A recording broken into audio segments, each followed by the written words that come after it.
वासुदेवा।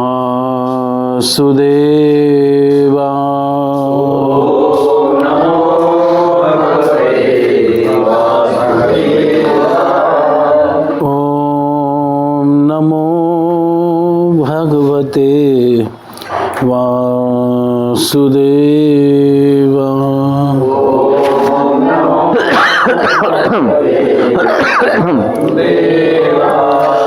ओम नमो भगवते वासुदेवा।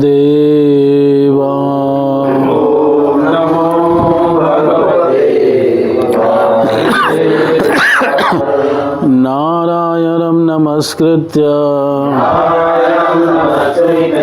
नरं चैव नरोत्तमं देवीं सरस्वतीं व्यासं ततो जयम् उदीरये। नष्टप्रायेषु भद्रेषु नित्यं भागवत सेवया भगवतेरुत्तम श्लोके भक्तिर्भवति नष्टकी। ओम अज्ञानतिमिरान्धस्य ज्ञानाञ्जनं चक्षुरुन्मीलितं येन तस्मै श्रीगुरुवे श्रीचैतन्यमनोभीष्टं स्थापितं येन भूतले स्वयं रूप कदा मह्यं ददाति स्वपदान्तिकं। वन्देऽहं श्रीगुरो श्रीयुतपदकमलं श्रीगुरुन् वैष्णवांश्च श्रीरूपं साग्रजातं सगं रघुनाथान्वितं तं सजीवं साद्वैतं सावधूतं परिजनसहितं कृष्णचैतन्यदेवं श्रीराधा कृष्णपादान् सहगण ललिता श्रीविशाखा। हे कृष्ण करुणा सिंधु दीनबंधु जगतपते गोपेश गोपिकाकांत राधाकांत नमस्तुते। तप्त कांचन गौरांगी राधे वृंदावनेश्वरी वृषभानुसुते देवी प्रणमामि हरिप्रिये। वाञ्छाकल्पतरुभ्यश्च कृपा सिन्धुभ्यैव च पतितानां पावनेभ्यो वैष्णवेभ्यो नमो नमः। जय श्री कृष्ण चैतन्य प्रभु नित्यानंद श्री अद्वैत गदाधर शिवासादि गौरभक्त। हरे कृष्णा कृष्ण कृष्ण हरे हरे हरे राम राम राम हरे हरे। नमो विष्णुपादाय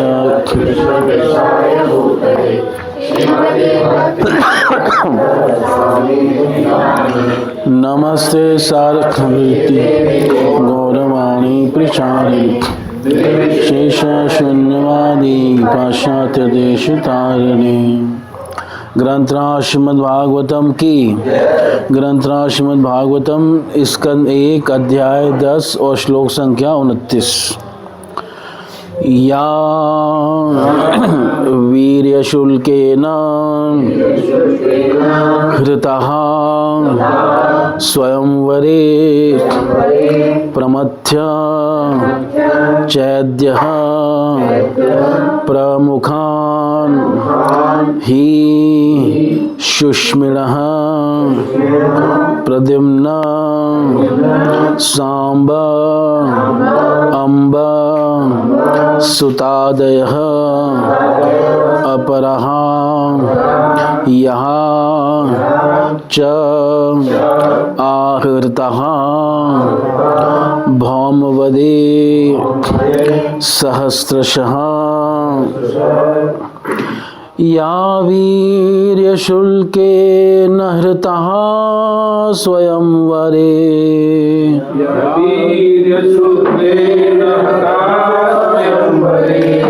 प्रमथ्य चैद्य प्रमुखानि शुष्मिणः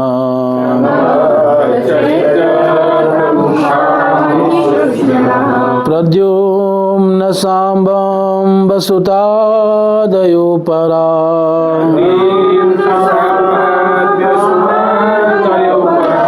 या शारदा भौमवदे सहस्रशः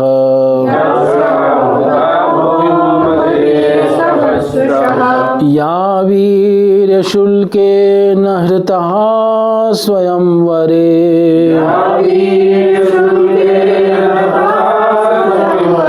प्रमथ्य चैद्य प्रमुखान् हि शुष्मिरः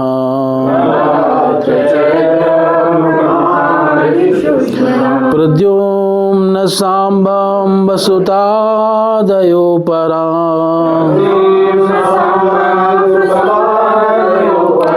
या शारदा भौमवदे सहस्रशः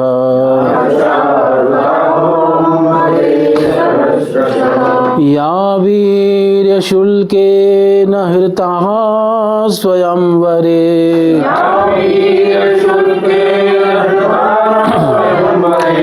प्रमथ्य चैद्य प्रमुखान् हि शुष्मिरः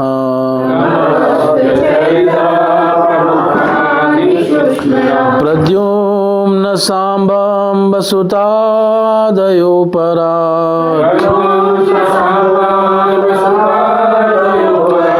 या शारदा भौमवदे सहस्रशः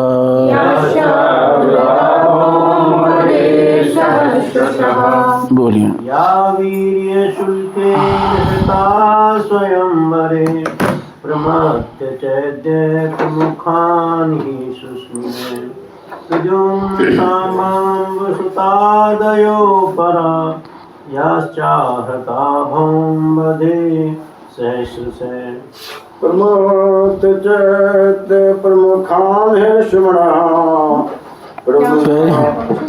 पहली लाइन अमोषतादयो अपरा पहले चाहता भौमवदे सहस्रशः पहली लाइन खा गए। स्वयंवरे प्रमथ्य चैद्य प्रमुखान् हि शुष्मिरः प्रद्युम्न साम्बं वसुतादयो परा यश्चाहित भौमवदे सहस्रशः या वीर्यशुल्केन हृता स्वयंवरे प्रमथ्य चैद्य प्रमुखान् हि शुष्मिरः प्रद्युम्न साम्बं वसुतादयो पराः यच्छाहृता भौमवदे सहस्रशः।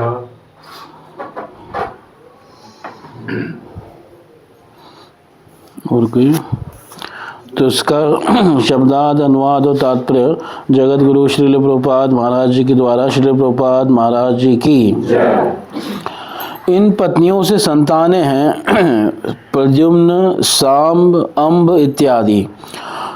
उन्होंने शिशुपाल के नायकत्व में आए हुए अनेक शक्तिशाली राजाओं को हराकर रुक्मणी सत्यभामा तथा जामवंती जैसी स्त्रियों का उनके स्वयंवर समारोह से बलपूर्वक हरण किया था।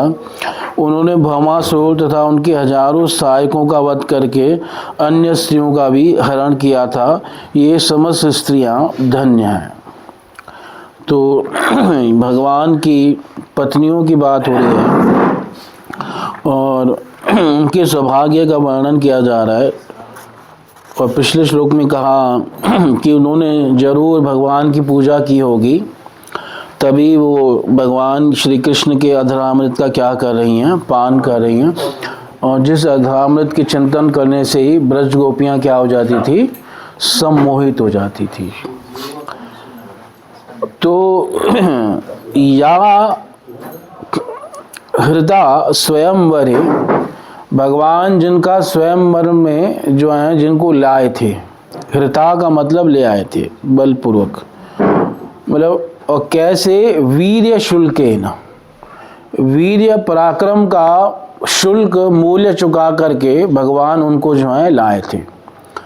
लाने का मतलब है कि वो जबरदस्ती नहीं लाए थे, मतलब स्वयंवर में जैसा था वो भगवान पूरा करके लाए थे।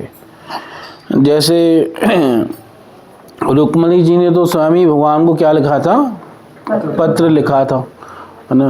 तो भगवान अभी तो स्वयंवर तो नहीं हो पाता ना। हाँ तैयारी नहीं, स्वयंवर उसमें ये था कि उनका विवाह तय हो चुका था शिशुपाल के साथ, है ना। जैसे और स्वयंवर हुए थे, जैसे नागन जीती है, जी नागन जीती हाँ भगवान कृष्ण का पत्नी थे। हाँ 8 पटरानियों में से वो भी है ना। रुक्मणी, सत्यभामा, जामवती, कालिंदी और नागनिजिति, भद्रा, लक्ष्मणा और एक सत्या। इस प्रकार से 8 थी पटरानियाँ, मुख्य पटन, और बाकी 16,100 अलग थी। तो जो नागनिजिति थी उसके में स्वयंवर हुआ था, और वहाँ पे शर्त थी 7 बैल थे उनके पास, बड़े तगड़े, मतलब 7 बैल ऐसे थे, सांड समझ लो, बैल भी क्या सांड थे, कि जो किसी भी वीर व्यक्ति की, कोई बलवान कोई वीर व्यक्ति आया ना, उसकी गंध भी बर्दाश्त नहीं कर सकते थे, है ना। मतलब हाँ सांड, है ना।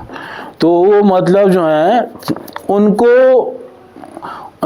उनकी नाक में वो जो क्या बांधते हैं नाथ, वो बांधनी थी, और ये शर्त रखी थी कोई इन 7 को, और कोई बड़े बड़े वीर आए कोई टिक नहीं पाते थे उनके सामने। वो मतलब ऐसे उखाड़ के फेंक देते थे ना कहाँ कहाँ वो अपने सींग मार देते थे, तो मतलब ऐसे वो सब चले जाते थे। तो भगवान कृष्ण गए, 7 उनको बांध कर भगवान ने फिर नागनिजिति के साथ क्या किया, विवाह किया। एक साथ एरिया हाँ। ऐसा था जहाँ पे रानी बिलोंग करती थी, जो राजकुमार। नागनिजिति नहीं, एरिया याद नहीं है शायद। फ्रांस तो नहीं है क्योंकि सारे कई रानियां जो हैं मध्य प्रदेश की भी हैं, तो हो सकता है मध्य प्रदेश ना हो।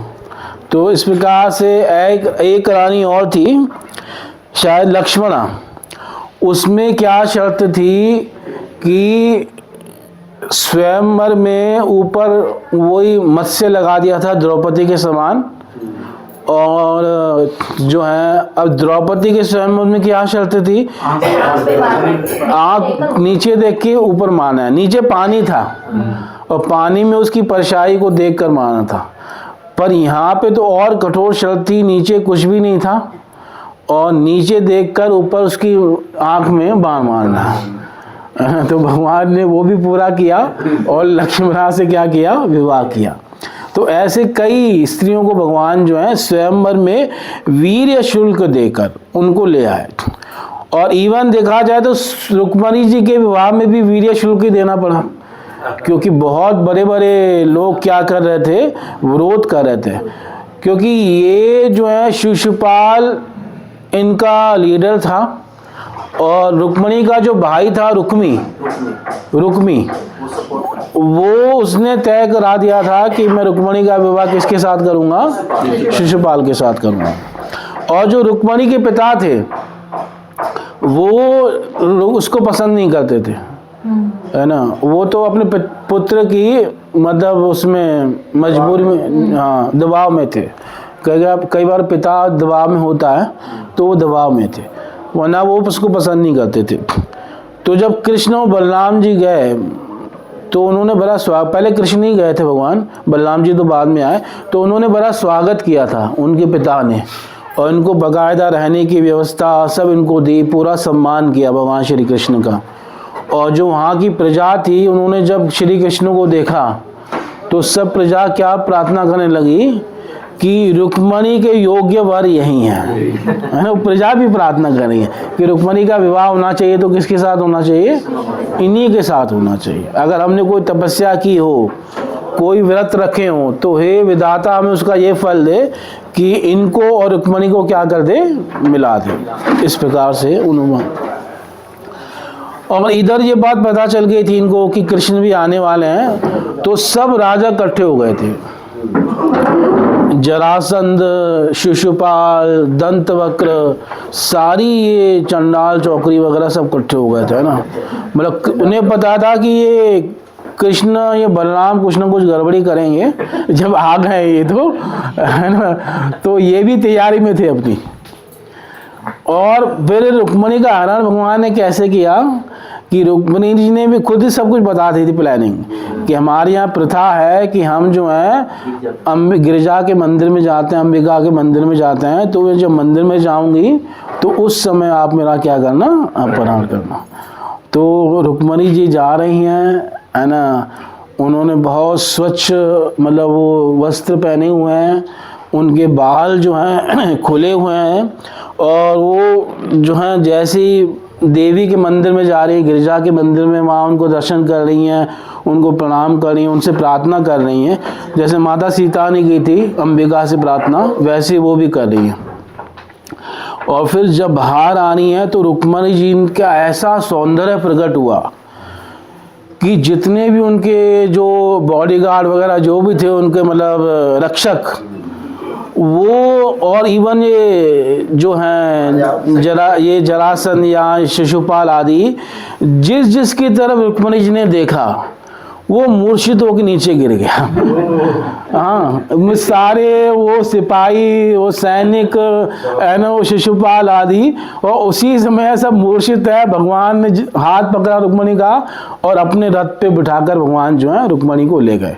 जब तक ये होश में आए भगवान बहुत आगे निकल चुके थे। फिर ये सब भगवान का क्या करते हैं, पीछा करते हैं। फिर इनके साथ भगवान का क्या होता है, युद्ध होता है सबके साथ। मतलब जब भगवान हरण करके ले गए तब इनको पता ही नहीं चला, क्योंकि सब क्या थे, सौंदर्य में मुग्ध हो गए थे। और फिर भगवान जो है इनके साथ युद्ध करते हैं। इसलिए कह रहे हैं प्रमथ्य चैद्य प्रमुखान ही सुष्मिणा। प्रमथ्य मंथन किया, मतलब उनको हरा कर, उनका मान मर्दन करके, किसका, चैदी आदि राजाओं का। चैद्य प्रमुखान, शिशुपाल प्रमुख थे, हाँ, चैदी नरेश, शिशुपाल प्रमुखान, मतलब बहुवचन में और भी बहुत से थे, जरासंध आदि भी था, सब थे। सुष्मिण, सुष्मिण का मतलब है कामी व्यक्ति, या अत्यधिक शक्तिशाली, या बहुत मतवाले, या कामी व्यक्ति, उन सब का भगवान ने प्रमथ्य करके, या वीर्य शुल्केन हरिता स्वयंवरे, उन सब का क्या करके ले आए भगवान, हरण करके ले आए। और बाद में रुक्मी से भी युद्ध हुआ भगवान का, रुक्मणी के भाई से रुक्मी से भी युद्ध हुआ। और इसका फिर रुक्मी ने तो प्रतिज्ञा की थी कि मैं अगर वापस नहीं लाया तो मैं अपने जो है राज्य में वापस नहीं जाऊंगा। तो वो फिर वापस नहीं आया अपने राज्य में, वो एक जगह रुका, वहीं पे उसने अपना राज्य बना लिया था। तो इस प्रकार की कथा आती है। तो भगवान ने उन सबका वध की, मतलब उन सबका दमन किया, और भगवान ले आए रुक्मणी जी को।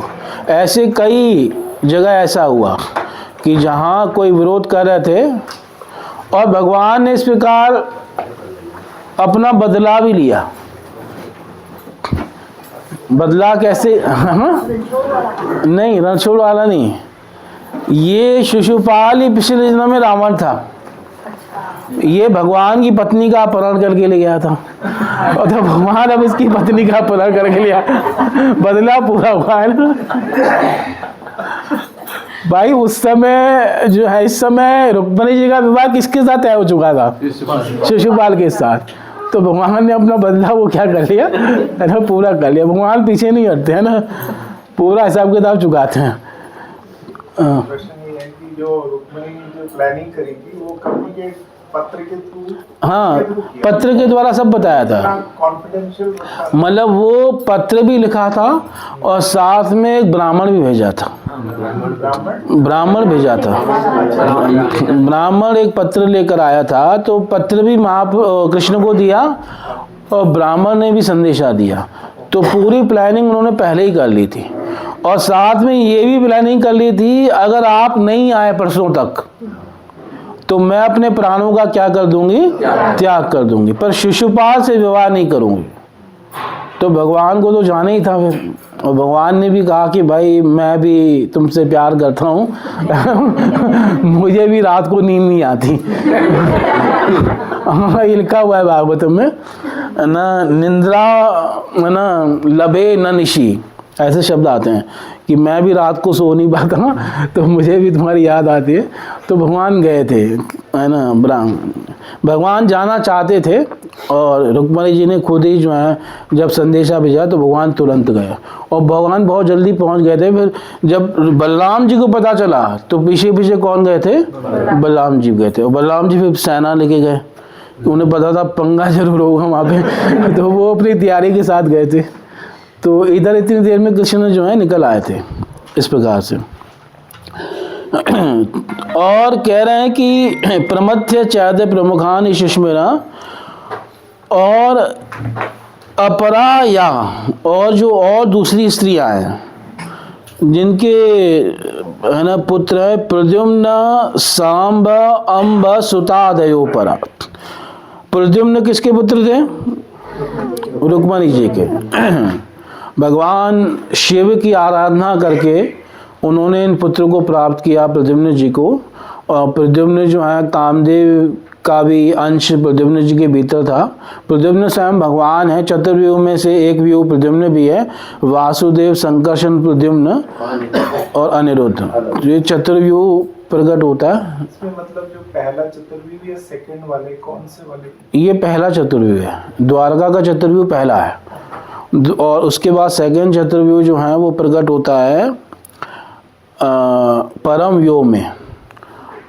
ठीक है, वो परम व्योम वाला चतुर्व्यूह सेकंड है। और फिर तीसरा चतुर्व्यूह सृष्टि में प्रकट होता है।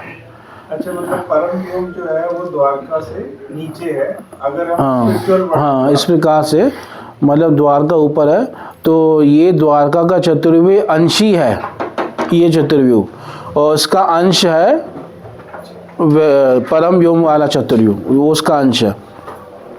तो इस प्रकार से ये जो है लीला में भगवान की सहायता करता है।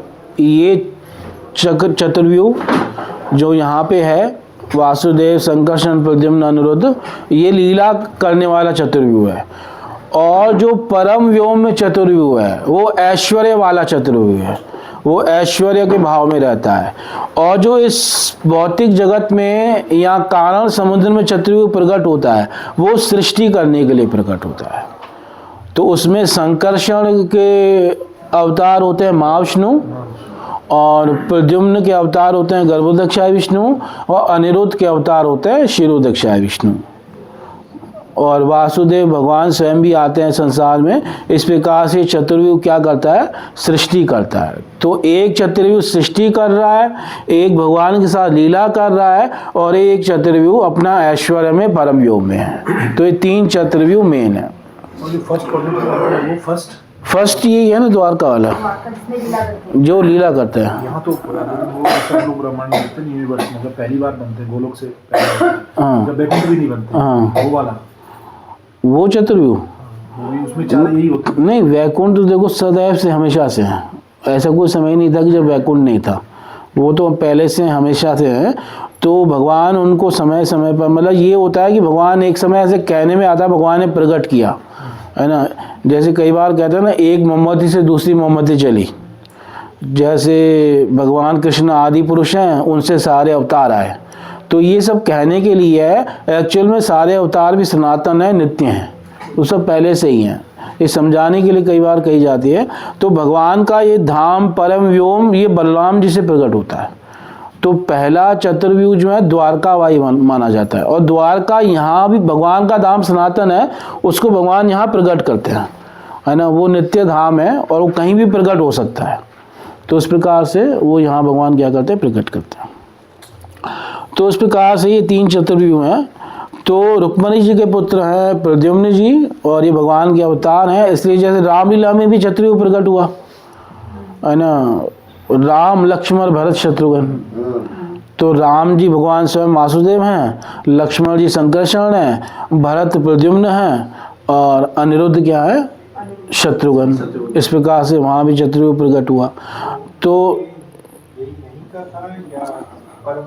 नहीं, वो जो है ये द्वारका वाला ही है, वो लीला करने के लिए प्रकट हुआ है।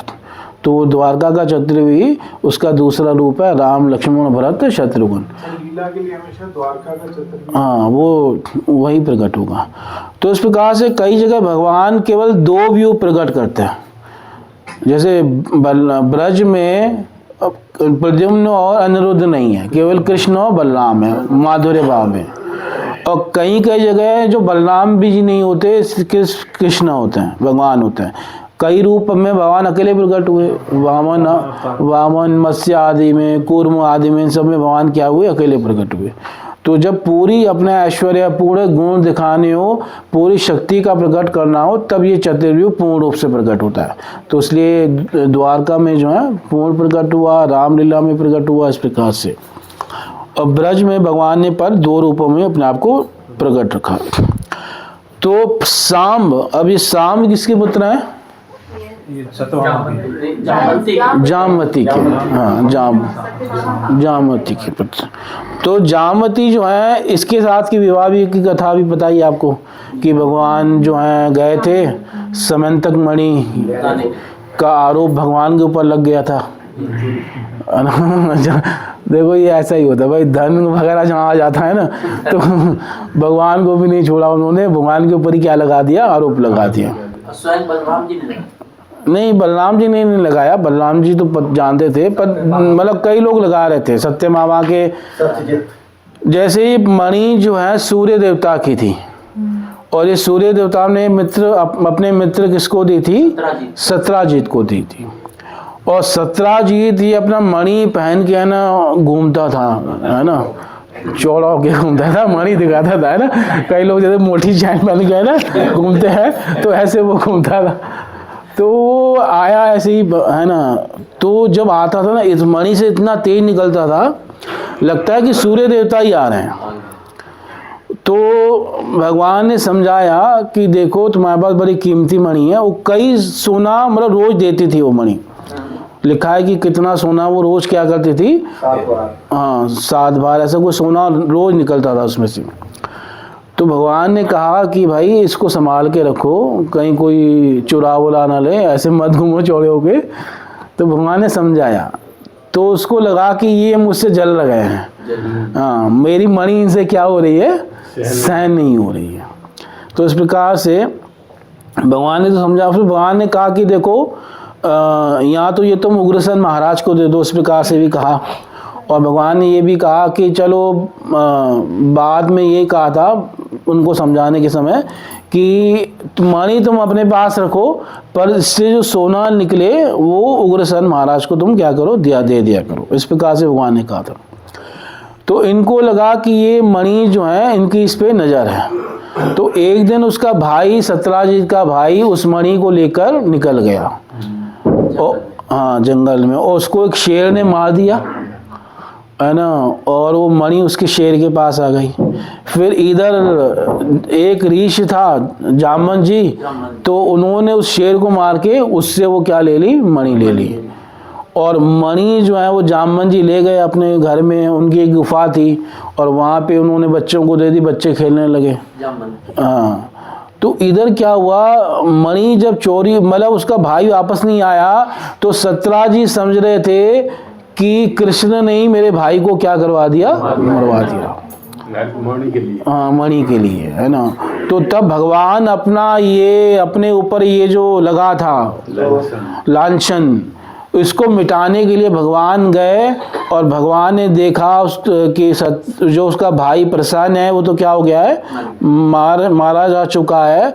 और उस शेर को भी देखा, वो भी जो है मर गया है। और फिर उसके जामवंत जी के पैरों के निशान देखे भगवान ने, और वहाँ उसकी गुफा तक उनका पीछे पीछे गए भगवान। और फिर हुआ क्या, खत्म होने को आ गई। हरे कृष्णा। तो भगवान वहाँ उसकी गुफा में गए, तो वहाँ देखा कि बच्चे उस मणि के साथ क्या कर रहे हैं, खेल रहे हैं, है ना। फिर इतनी देर में वो उसकी दासियाँ वगैरह आ गईं, और जामवंत को भी पता चला कि गुफा में कोई घुस आया है। तो उसने भगवान कृष्ण को पहचाना नहीं, और कई दिनों तक जामवंत और कृष्ण में क्या चलता रहा? युद्ध चलता रहा।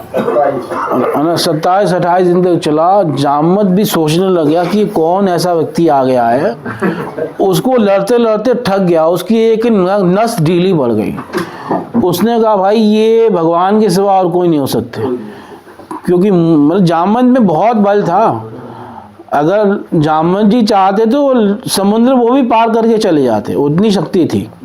क्योंकि जब भगवान वामन हुए थे ना, तो जब भगवान वामन ने इतना बड़ा स्वरूप धारण किया था कि 2 पैरों में ही सब कुछ नाप लिया, तो उस समय जाम्बवत जी ने बड़ी जल्दी 7 बार भगवान वामन की परिक्रमा की थी।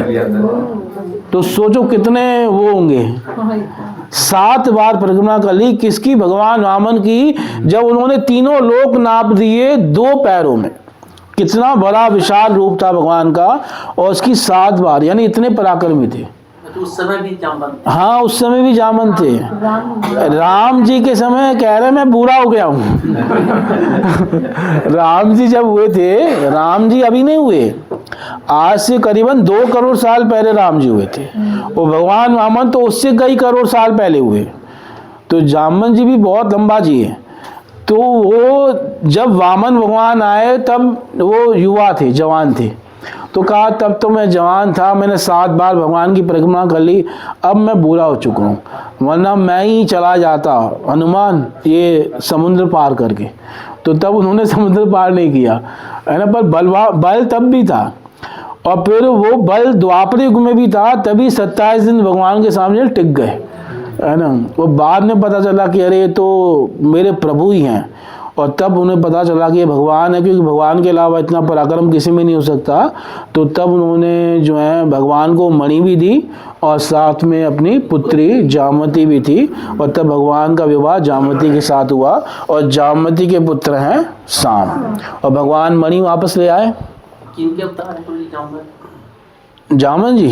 जामवंत जी ब्रह्मा के पुत्र हैं, और भगवान ब्रह्मा ने इनको प्रकट किया था भगवान राम की सेवा के लिए, है ना। और भगवान राम में ना भगवान राम की सेवा में सबको जो सलाह करने देने वाले थे ना, और हनुमान जी के लिए भी ये बड़े जरूरी थे, क्योंकि हनुमान जी का बल यही याद दिलाते थे। तो भगवान राम के मंत्री थे, और उनको सलाह देते थे, मंत्रणा देते थे, और हनुमान जी को भी उनका बल वगैरह क्या है याद दिलाते थे। भला उनकी सेना में सबसे प्रमुख कौन थे? जामवंत जी थे, है ना। इस प्रकार से उसने कोई कंडीशन भी रखा था कि मेरे को जो युद्ध में हरा देगा मेरा बेटी को उसको दूंगा, ऐसे में सुन। हाँ, ऐसा कहते हैं। तो वो पता चल गया कि ये भगवान है, तो उन्होंने अपना पुत्री का विवाह करा दिया। उनसे फिर साम की उत्पत्ति हुई, और सांब भी, इनका विवाह की कथा भी आती है भागवतम में। तो ये भी बड़े पराक्रमी भगवान श्री कृष्ण के पुत्र हैं, और इनके बारे में भी एक ग्रंथ भी है, सांब पुराण, जिसमें इनका चरित्र लिखा हुआ है। इस प्रकार से फिर भगवान मणि वापस ले आए, और उन्होंने मणि जो है दे दी सत्यराजीत को। और फिर बाद में जो है पता चलता है कि ये मणि जो है सत्यराजीत को फिर अपनी उसका लगता है कि मैंने गलती की है, और कहीं कृष्ण मुझसे नाराज न हो जाए, कृष्ण बलराम, तो वो उनसे क्षमा मांगते हैं। और फिर वो मणि के साथ साथ कहते हैं कि वो कृष्ण अपनी कन्या सत्यभामा को भी क्या करते हैं? भगवान को समर्पित करते हैं, है ना। तो सत्यभामा का विवाह भगवान के साथ होता है। पर भगवान मणि नहीं लेते, भगवान कहते हैं मणि तुम ही रखो, है ना, हमें बस क्या दे दिया करो, उसका सोना दे दिया करो, मणि तुम्हारी संपत्ति तुम रखो। तो भगवान ने मणि नहीं ली। तो फिर बाद में 2-3 व्यक्ति और ने मिलके उनको मार करके उनकी मणि ले ली थी, और उसमें अक्रूर जी थे और 1-2 और थे, है ना। वो अक्रूर थे, अक्रूर को उन्होंने प्रेरणा दी थी। तो अक्रूर जी मणि लेके जो है वो चले गए थे, द्वारका से बाहर चले गए थे। तो भगवान को पता चला कि मेरे ससुर को मार दिया है ना सत्यराजीत को। अक्रूर ने मारा था, पता नहीं किसी ने मारा था, अभी याद नहीं आ रहा। हाँ, साजिश में थे, और मणि उनके पास थी।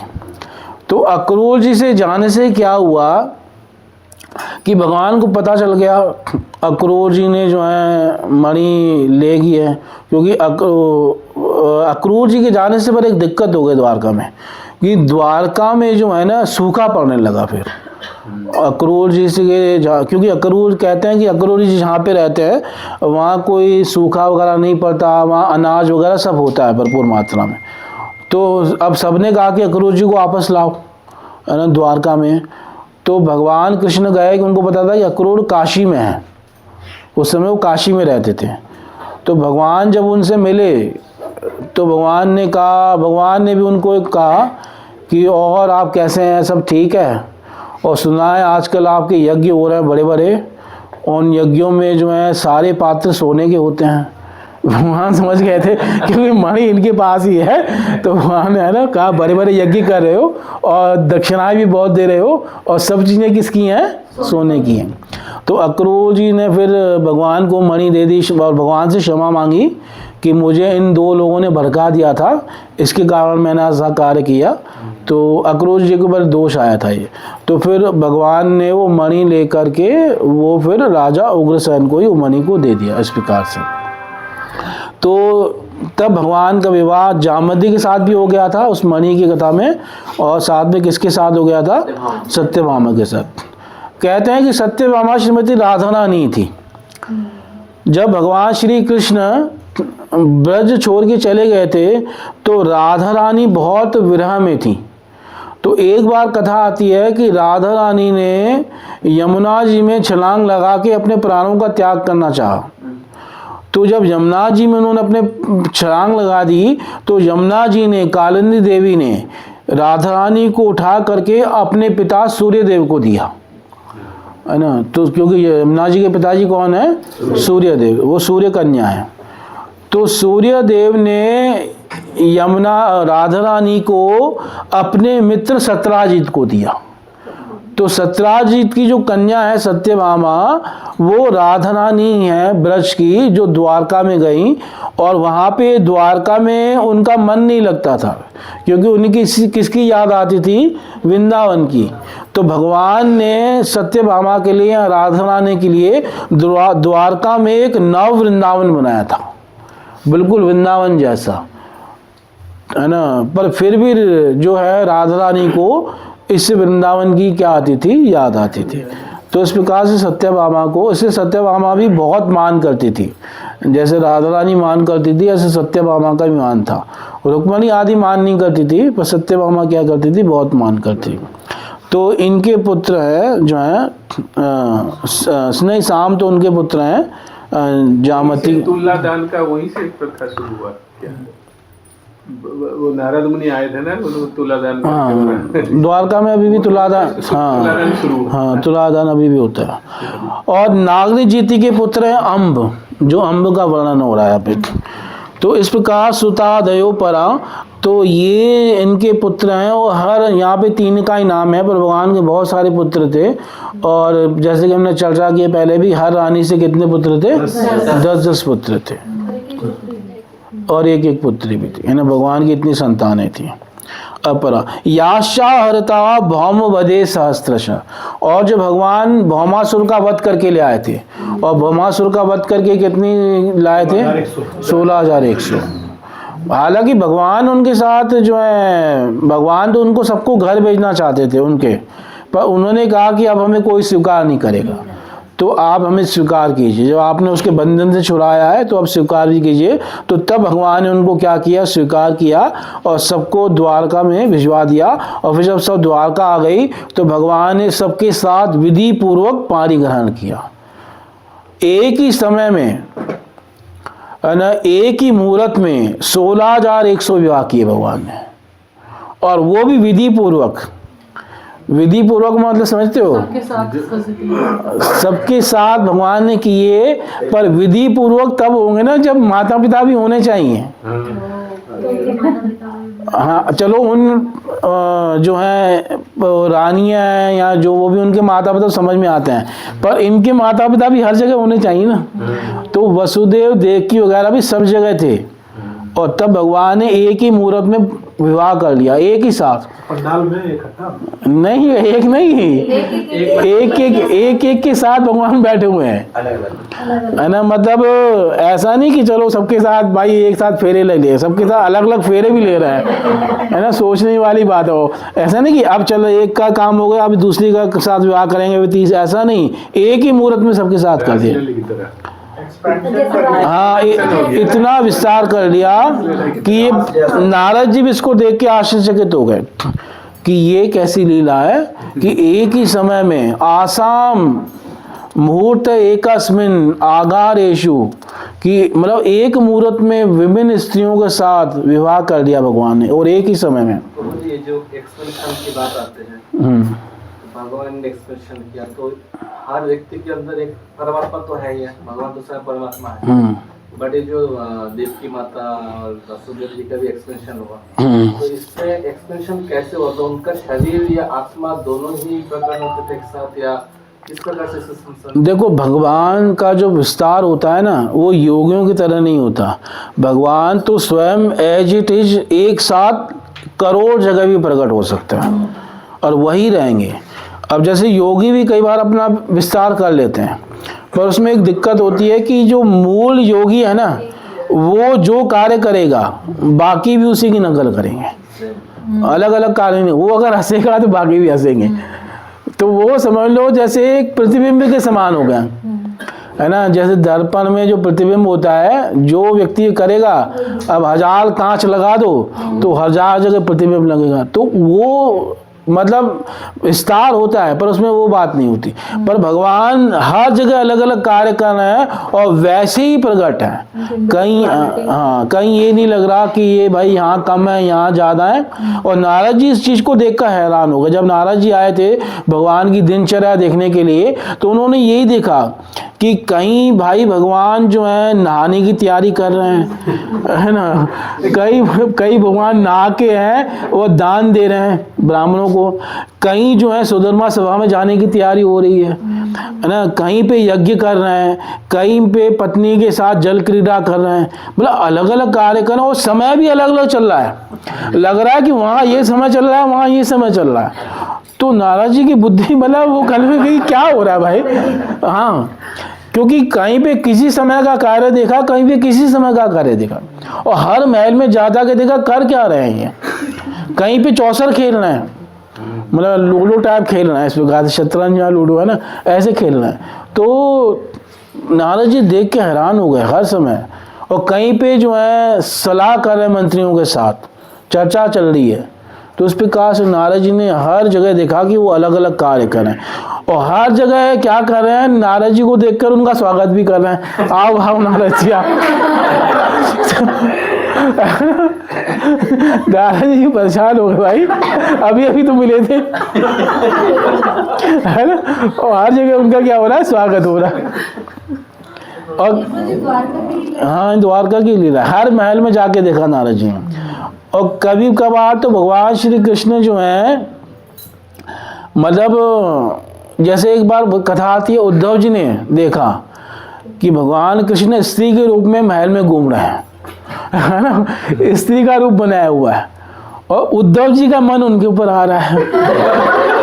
तो उद्धव जी सोच रहे हैं, मैंने आज तक कभी मेरा मन किसी स्त्री में नहीं गया, इस स्त्री में कैसे जा रहा है। तो बाद में पता चला कि कौन है, ये कृष्ण है। मतलब मेरी पत्नियां मेरे बारे में क्या बात कर रही हैं, क्या इनमें चल रहा है। तो ये सब है ना, जासूसी करने के लिए भगवान कई बार स्त्री बनकर ही घूमते थे। इस प्रकार से भगवान राम नहीं करते थे। भगवान राम जो है विश्वास नहीं करते थे कि उनके मंत्री जो कुछ बता रहे हैं, तभी विश्वास नहीं करते थे। भगवान राम खुद वेश बदल के बाहर आ जाते थे, वो प्रजा में क्या चल रहा है क्या नहीं चल रहा है, ये अलग बात है वो। लेकिन ये नहीं, यहाँ पे भगवान मतलब ऐसे ही कई बार घूमते थे ऐसे। तो उद्धव जी आकर्षित हो गए, पर बाद में उद्धव जी को पता चला कि ये स्वयं भगवान कृष्ण ही है, इसलिए गलत नहीं है, कृष्ण से आकर्षित हुए हैं, किसी स्त्री से आकर्षित नहीं हुए। आप समझ में आया लड़ाई नहीं हुई क्योंकि हर जगह लड़ाई है ना। तो हाँ, और बीवियों सबको सेटिस्फाई हो रहे हैं, कोई हाँ, किसी का नहीं। हर जगह अलग अलग है, इसलिए लड़ाई का कोई मतलब ही नहीं हो सकता। जैसे नारद जी ने एक ही मुहूर्त में जैसे 16,108 है, तो नारद जी ने भी क्या एक्सपैंड किया, क्योंकि वो एक मुहूर्त में देखेंगे तब तक वो उधर देखेंगे दूसरा मुहूर्त हो जाएगा, तो वो किस तरह से हम समझें? नहीं, नारद जी जब आए थे तो उन्होंने तो हर जगह अलग अलग लीला देखी। जो विवाह की बात है वो उद्धव जी बता रहे हैं। और उद्धव जी ने देखा कि एक ही मुहूर्त में भगवान ने सबके साथ क्या किया, विवाह कर लिया, और भागवत में इसका प्रमाण आता है। और नारद जी ने भी जब ये चीज़ देखी तो वो भी आश्चर्यचकित हो गए। अहो चित्रम बतेते न, है ना। तो इस प्रकार से नारद जी भी आश्चर्यचकित हुए और श्रीला को देख के उद्धव जी भी क्या हुए, आश्चर्यचकित हुए। तो इस प्रकार से मतलब होने के बाद जो है वो चिंतन के थ्रू जो है, हाँ, इस प्रकार से तो पॉसिबल तो नहीं था कि एक मुहूर्त यहाँ देख रहे हैं। नहीं, कई बार भगवान की पार्षद भी विस्तार करते हैं। जैसे एक कथा और आती है भागवत में, जैसे भगवान एक बार मिथिला में आए थे, अपने 2 भक्त थे मिथिला में उनके, एक था ब्राह्मण श्रुतदेव और एक था राजा, मिथिला का राजा, उसका नाम मुझे जनक ऐसा कुछ नाम था, नाम ध्यान नहीं आ रहा। जनक का ही था। हाँ, जनक का ही वंशज थे, तो वो सब जनक ही कह जाते हैं वहाँ के, विदे जनक, ये सब उनकी उपाधियाँ। तो दोनों भगवान के भक्त हैं और भगवान आ रहे हैं अपने पार्षदों के साथ, ऋषि मुनियों के साथ। उसमें सुखदेव जी हैं और भी कई नारद आदि हैं, कई पार्षद हैं, कई ऋषि मुनि हैं जो भगवान के साथ आ रहे हैं।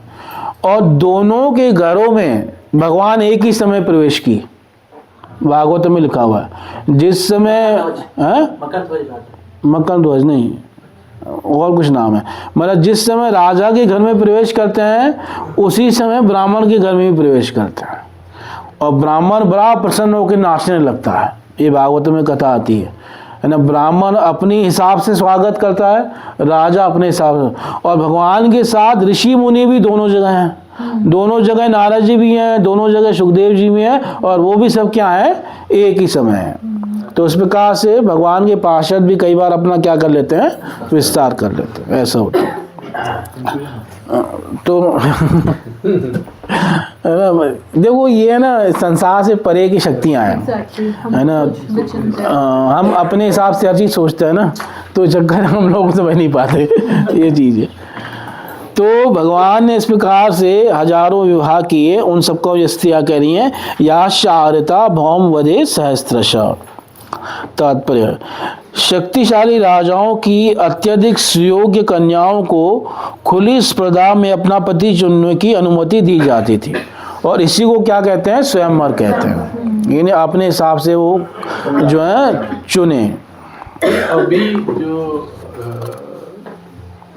लड़कियां कुछ किसको पसंद करके शादी करते थे, इसका मतलब वो स्वयंवर टाइप का हुआ ना, उसका अपना पसंद की शादी की, फिर इतना वो अल्लाह नहीं, उसमें देखो कुछ वीर्य शुल्क तो दिया जाता था ना। आजकल तो भाई लड़कियां किसी भी उटपटांग को पसंद कर रही हैं, क्योंकि लड़कियों के दिमाग के भी ज़्यादा विश्वास नहीं किया जा सकता। अरे तो इसलिए थोड़ा माता पिता ध्यान रखते हैं ना। राजकुमार से शादी करती थी ना, राजकुमार से शादियाँ होती थी, उनमें से छांटना होता था ना, ऐसे थोड़ी। हाँ, और आजकल तो भाई किसी के साथ भी विवाह हो जाता है ना। तो क्योंकि माता पिता भी तो गलत नहीं सोचते, वो भी चाहते हैं स्वयंवर में, लेकिन जो इनवाइट तो माता पिता ही करता था ना। हाँ, और उसमें भी और उसमें भी वो चुनती थी, और सब किसी की ऐसा नहीं, किसी की भी एंट्री हो जाए ऐसा भी नहीं होता था। वहाँ पे शक्तियों का भी प्रदर्शन करते। हाँ, शक्ति, वो तो यहाँ वीर शुल्क लिखा हुआ है ना। और आजकल तो बेचारा पागल बना देते हैं ना, जैसे कई बार मुसलमान लोग ही वो नाम बदल के पागल बना देते हैं, और वो विवाह करके फिर बाद में कहते हैं धर्म परिवर्तन करो, ये सब चीज़ चल रही है ना। ऐसे समारोह स्वयंवर कहलाते थे, जो कि स्वयंवर में प्रतियोगी वीर राजकुमारों के बीच खुली स्पर्धा होती थी। अतः उन्हें राजकुमारी के पिता आमंत्रित करते थे, और बहुधा आमंत्रित राजकुमारों में खेल खेल में नियमित युद्ध हुआ करता था। लेकिन कभी कभी ऐसे विवाह द्वंद्वों में योद्धा राजकुमारों की मृत्यु हो जाती थी, और विजयी राजकुमार को वो राजकुमारी प्रदान की जाती थी, जिसके लिए कई राजकुमारों के जीवन बलिदान हो चुके होते हैं। भगवान श्री कृष्ण की पटरानी रुक्मणी विदर्भ के राजा की कन्या थी, जिसकी इच्छा थी कि उसकी सुयोग्य तथा सुंदर कन्या भगवान श्री कृष्ण को दी जाए। लेकिन रुक्मणी का सबसे बड़ा भाई चाहता था कि वह राजा शिशुपाल को दी जाए, जो भगवान श्री कृष्ण का फुफेरा भाई था। फलतः एक खुली स्पर्धा हुई और सदा की तरह श्री भगवान अपने अद्वितीय पराक्रम से शिशुपाल तथा अन्य राजाओं का मान मर्दन करके विजयी हुए। रुक्मणी के प्रद्युम्न जैसे 10 पुत्र हुए। भगवान श्री कृष्ण ने इसी प्रकार अन्य रानियों का भी हरण कर लिया। 10वें स्कंद में भगवान श्री कृष्ण द्वारा इस प्रकार के अनुपम हरण का विशद वर्णन मिलेगा। ऐसी कुल मिलाकर 16,100 सुंदर बालाएं थीं, जो अनेक राजाओं की पुत्रियां थीं। भौमासुर द्वारा उन्हें अपहृत करके अपनी काम पिपासा के लिए बंदी बनाकर रखा गया था। इन सुंदरियों ने भगवान श्री कृष्ण से अत्यंत करुण स्वर में अपने उद्धार की प्रार्थना की थी और कृपा के सागर श्री भगवान ने भौमासुर से युद्ध करके तथा उसे मारकर उन्हें मुक्त किया। फिर बंदी बनाई गई इन राजकुमारियों को श्री भगवान ने अपनी पत्नियों के रूप में स्वीकार किया था। ये भौमासुर भगवान का ही पुत्र था। ये पृथ्वी देवी का पुत्र है। और जब भगवान वराह आए थे तो वराह भगवान ने पृथ्वी देवी को अपनी पत्नी के रूप में स्वीकार किया और पृथ्वी का पुत्र हुआ ये भौमासुर। भूमि से उत्पन्न हुआ से भौमा इसका नाम पड़ गया। और ये भगवान का पुत्र होने के बाद भी संगति से दूषित हो गया, क्योंकि इसने दुष्टों की संगति की, भगवान से विरोधी लोगों की। यानी संगति से कितना प्रभाव पड़ता है, कितना होता है, फर्क पड़ता है। भगवान का पुत्र होते हुए बिगड़ गया। भगवान का पुत्र होते हुए बिगड़ गया। भगवान का पुत्र होते हुए उसके नाम से साथ असुर लगा गया। हाँ, असुर। और फिर भगवान उसको मारते हैं तो भगवान देखो पक्षपात नहीं कर रहे, अपना पुत्र गलत हो तो उसको भी क्या कर दिया, मार दिया। और भगवान फिर साथ में उसकी माँ को भी ले गए। यानी कि जो सत्यभामा है वो भगवान के साथ गई थी और कहते हैं कि सत्यभामा जो है पृथ्वी देवी की क्या है, अवतार है। एक ये भी माना जाता है, एक राधा रानी की भी अवतार है और साथ में पृथ्वी देवी क्या बनी थी, सत्यभामा बनी थी। तो जब भगवान माने गए थे तो सत्यभामा को क्या ले गए थे, अपने साथ ले गए थे, इस प्रकार से। तो अब बाद में पृथ्वी देवी ने भी भगवान का स्वागत किया। अब पृथ्वी देवी वहाँ आई, उन्होंने इसको गलत नहीं कहा, उन्होंने कहा आपने सही किया कि इसको मार दिया। और फिर भगवान ने भौमासुर के पुत्र के ऊपर कृपा की और उसको वहाँ का क्या दिया, राज्य दिया। पुत्र का नाम क्या था? अभी ध्यान नहीं आ रहा। यद्यपि समाज की श्री भगवान ने अपनी पत्नियों के रूप में स्वीकार किया। यद्यपि समाज की दृष्टि में ये सभी लड़कियां पतित हो चुकी थी, लेकिन सर्वशक्तिमान भगवान श्री कृष्ण ने इनकी प्रार्थना सुनी और रानियों जैसा सम्मान देते हुए उनसे विवाह किया। इस प्रकार द्वारका में भगवान श्री कृष्ण की 16,108 रानियां थी और प्रत्येक से 10-10 संतानें प्राप्त हुई। ये सभी संतानें बड़ी हुई और हर एक के उतने ही बच्चे हुए जितने उनके पिता के थे। इस प्रकार कुल मिलाकर उनके परिवार की लाखों की संख्या थी। है ना, परिवार की संख्या कितनी है मत पूछो, इनको पढ़ाने वाले टीचर ही लाखों थे। भागवत में ये लिखा हुआ है, जो उनको पढ़ाने आते थे वो लाखों में टीचर थे। तो भागवत में ऐसे लिखा हुआ है। तो सोचो परिवार में कितने लोग होंगे। हाँ, सब यदुवंशी थे। मतलब कोई किसी प्रोग्राम में बुलाने से पहले भी सोचे। सब परिवार ना लेके 10 बच्चों को फिर 10 पुत्र। हाँ, 16,108 से 10-10 और फिर उसके बाद हर से 10-10 16,10,800। हाँ, बहुत परिवार थे, है ना, बहुत। हाँ, टीचर बहुत थे, वो भागवत में लिखा हुआ है। जब उग्रसेन महाराज चलते थे ना, उनके साथ सिपाही कहते हैं बहुत सारे सिपाही चलते थे, सिपाही बच्चे इतने लाखों की संख्या में। 16 लाख। तो इस प्रकार से, और जितने भगवान श्री कृष्ण के पुत्र हैं सबके सब पराक्रमी थे। प्रद्युम्न सबसे बड़े थे। प्रद्युम्न तो बिल्कुल भगवान कृष्ण जैसे लगते थे, कई बार जो उनकी दूसरी माताएं थी वो उनको देख के शर्मा जाती थी, मतलब बिल्कुल कैसे लग रहे हैं, कृष्ण जैसे लग रहे हैं, बिल्कुल लगता था कि कृष्ण ही आ गए हैं। कई बार मतलब इस प्रकार से बिल्कुल कृष्ण मान लेती थी मैं। तुमने को भी किसी ने चुरा लिया था ना? हाँ, प्रद्युम्न को चुरा के ले गए थे, वो एक दैत्य था, एक असुर था। बाद में बचपन से प्रद्युम्न नहीं रहे अपनी माँ के साथ, रुक्मणी के साथ, जब जवान हुए थे तो वापस आए थे। बाणासुर नहीं था, वो और कोई था। उसके बिना रति जो है वो उसकी सेविका थी, जो कि कामदेव की पत्नी थी, माया उसका नाम था। तो फिर जो है वो असुर के पास वो ले गया था और वो प्रद्युम्न जी वहीं रहते थे। फिर बाद में प्रद्युम्न बड़े हुए तो उसी को मार करके फिर वापस आए थे। भगवान ढूंढा क्यों नहीं? भगवान ने ढूंढा और रुक्मणी जी ने भी कहा, पर वो मिले ही नहीं। भगवान मतलब जानबूझ के ऐसी लीला कर रहे थे ना। और एक समय आया, जब आए तो फिर रुक्मणी जी ने पहचान लिया कि तुम, जब पहली बार आए प्रद्युम्न, तो रुक्मणी ने यही बात कही कि अगर आज मेरा पुत्र वो होता तो तुम्हारे जितना ही होता। और उनको देख के रुक्मणी जी का प्रेम आ रहा था। तो भगवान कृष्ण को पता था कि ये प्रद्युम्न ही है, पर वो चुपचाप खड़े, हाँ तुम सही कह रही हो, ऐसा ही होता। वो ये कह रहा है। तो इतनी देर में नारद जी आ गए। तो नारद जी बताते हैं कि प्रभु जी आपका ही पुत्र है।